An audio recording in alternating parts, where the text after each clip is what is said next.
Sean Abbott starred on his home ground with a standout all-round display as Australia overcame tricky batting conditions at the SCG to take a 2-0 lead in the ODI series. Abbott's career-best 69 led a lower-order fight-back for the home side then. After it was West Indies spinners who caused most problems, Australia's quicks did the damage to the chase. Australia 258 for 9, Abbott 69, short 41, Modi 3-28, beat West Indies 175, Carty 40, Abbott 3-40, by 83 runs. Sean Abbott starred on his home ground with a standout all-round display as Australia overcame tricky batting conditions at the SCG to take a 2-0 lead in the ODI series. Abbott's career-best 69 led a lower-order fight-back for the home side then. After it was West Indies spinners who caused most problems, Australia's quicks did the damage to the chase. Abbott finished with 3 for 40, his third wicket coming courtesy of a stunning catch by Cameron Green at mid-wicket to go alongside his half-century and for good measure added 2 well-judged catches. Will Sutherland, one of 2 debutants for Australia, claimed his maiden international wicket by removing Romario Shepherd. Josh Hazlewood, who was called up for this game as Australia managed their resources, showed his class with 3 scalps. Australia had been 91 for 5 and later 167 for 7, as Gurkesh Modi claimed 3 for 28, when Abbott dominated the closing stages with Sutherland offering support in an innings-high stand of 57.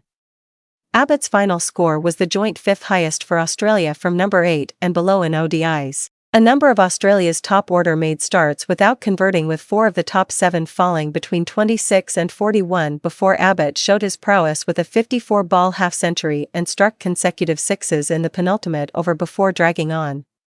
In the 20 overs between Modi and off-spinner Roston Chase, there were just 2 boundaries as the spinners proved tough to get away.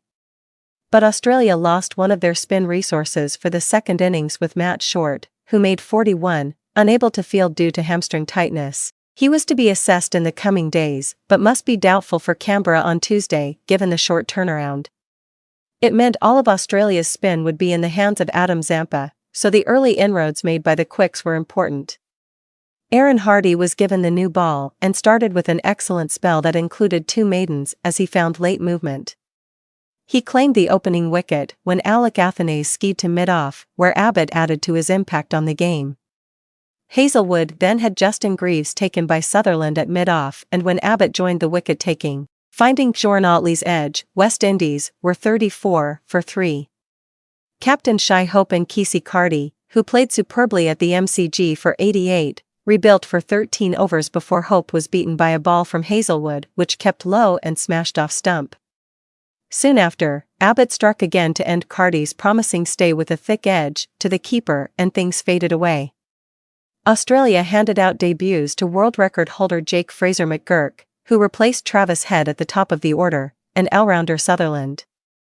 Sutherland's father James, the former Cricket Australia CEO, was at his cap presentation along with sister Annabelle, who had flown in early ahead of the rest of the Australia women's squad to attend the game. Xavier Bartlett and Lance Morris were rested after their debuts at the MCG, with the selectors wary of there being 3 games in 5 days. Fraser McGurk's first international innings was brief but not dull. He swiped and missed at his first ball, was beaten by the bounce from his second, clubbed his third straight of mid-on and launched his fourth into the second tier of the Bill O'Reilly stand. With his fifth it was all over, as he edged Alzarri Joseph to the keeper. Joseph had a second when Josh Inglis drove to backward point, and when Stephen Smith chopped on against Matthew Ford, Australia were 50 for 3 in the 8th over. By then Green was up and running, having played 3 sumptuous drives in consecutive deliveries against Joseph, but having had his flying start pulled back, he miscued to mid-on. In the next over, Marnus Labuschagne drove Modi to cover to leave Australia 9-1 for 5 and more than 33 overs still to bat. Short and Hardy, 2 of the less experienced players trying to forge their way in the one-day side, batted steadily in a 6th-wicket stand of 51. Hardy was given a life on 18 when he reverse-swept to cover, but Carty spilled the chance above his head. However, it didn't prove costly, as Hardy gave his innings away when he pulled Modi to long on. When Short also fell to Modi, it was left to the lower order to nurse the innings through. Scoring was hard work for Sutherland, who was brilliantly caught at cover by Greaves. But Abbott cleared the fence 3 times in 4 overs with the first blow, leaving a spectator needing treatment when he was struck in the pavilion.